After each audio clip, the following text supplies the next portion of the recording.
I'd like to celebrate this Friday the 13th with a little story written by a friend of mine who I will link credits to in the description, so for the record I did not write this. The Nose Job. Back in the early 2000s, I got a job at Nickelodeon with some animators working on SpongeBob. They were a great group of guys to hang out with, you know, after hours and stuff. Man, that sounds weird. But during work hours, they were pretty serious about their work, as was I, considering how idiotic the show was.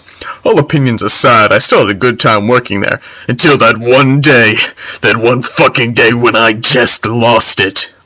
Ever wonder why or how SpongeBob's nose can be played like a flute? Well, let me enlighten you. I was working late one night, after the guys went out to grab a drink because, you know, can't just freeload all the time. I had to pull my weight. So I was reviewing another episode draft to be aired in a few days that was just sent into the office. Typically these drafts would have joke titles. Wait, that's a typo, my bad. Typically these drafts would have joke titles like, When SpongeBob Found Out He Was a Tampon, or some crap like that. But this one was bit off. It was titled The Nose Job, but I just shrugged it off as another joke. I opened the file on my computer and began to view it.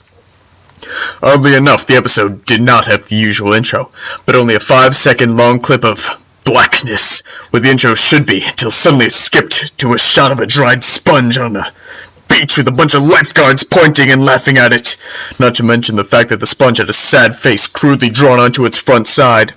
Before I could figure out that it was one of the scenes where SpongeBob was on land, a loud cracking noise pierced my ears instead of the bubbly transition between scenes, and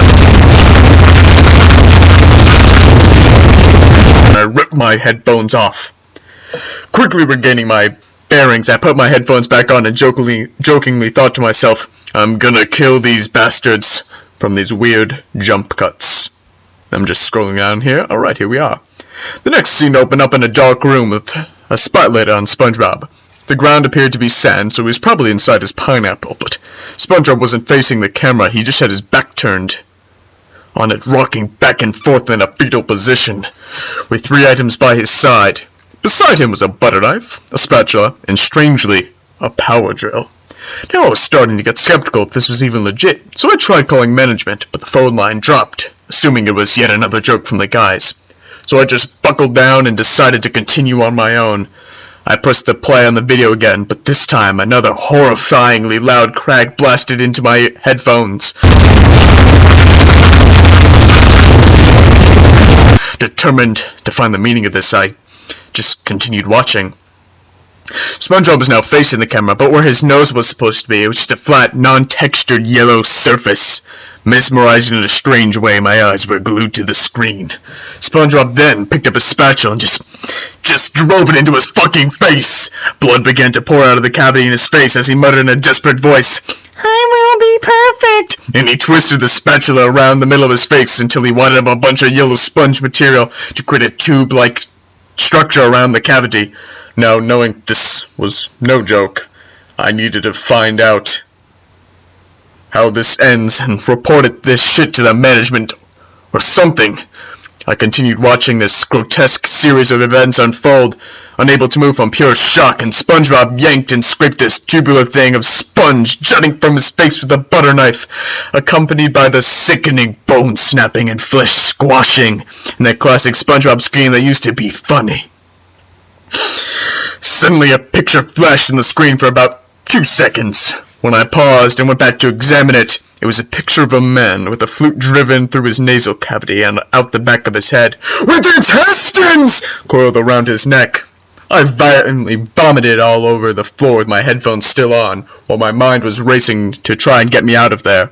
But before I could leave for management, SpongeBob impaled the fleshy mask with the power drill multiple times, spreading blood and mucus everywhere, and just deeply stared into the camera with tormented crying eyes as he continued to drill, and drill, and drill.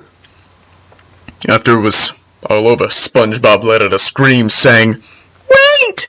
Almost as if he wanted to tell me something. I regained my composure, and I looked at the screen, and SpongeBob uttered one phrase, followed by his annoying little laugh. Aren't I perfect?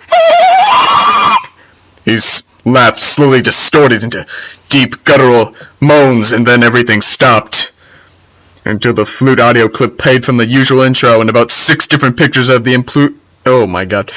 I'm tripping up on this alliteration here, but 6 different pictures of the impaled flute man flashed on the screen, and then the episode cut out into static with red text saying, "Find me." So, I set off to do just that. Find that son of a bitch! I yanked off my headphones and stormed off into the management office. But when I arrived there, what I saw was sickening. My entire animation team and the manager were all sprawled across the ground with flutes through their faces and intestines, just copious amounts of intestines everywhere, and in my manager's hand was a small tape recorder. I nervously picked it up out of his dead hands and played it. All that followed was that fucking SpongeBob laugh, accompanied by the screams of my team in the background as they were violently mutilated, to death I presume. And when the tape suddenly stopped, it said in SpongeBob's voice, "Too late!" That was 10 years ago, and I know as good as anyone to never, ever set foot near that place again. So this has been a creepypasta, kind of like exaggerated and kind of just blown out of proportion by me, PyroSentry. I'm definitely going to make this interesting, not exactly spooky, but not exactly funny either, because this is something you can't exactly make funny, but definitely something you can make more entertaining than just the audio, like by adding some like crappy MS Paint images. I hope I've made the experience more arousing, and not a sexual sense, just in a normal sense. So this will be that. And then, so for the rest of the week, after this kind of crude video of on Friday the 13th, I'm just going to lighten things up with some humorous narration videos before I get back into making a few more YouTube, some strange, weird, funny YouTube videos for the summer. But for now, it's just going to be readings until finals are done, until once school's finally over. So I hope you enjoyed this, and hopefully you won't be like aroused and you're not masturbating to this. Please tell me you're not doing that. Okay, you know what? I'm done. I'm just done. I'm done. Bye.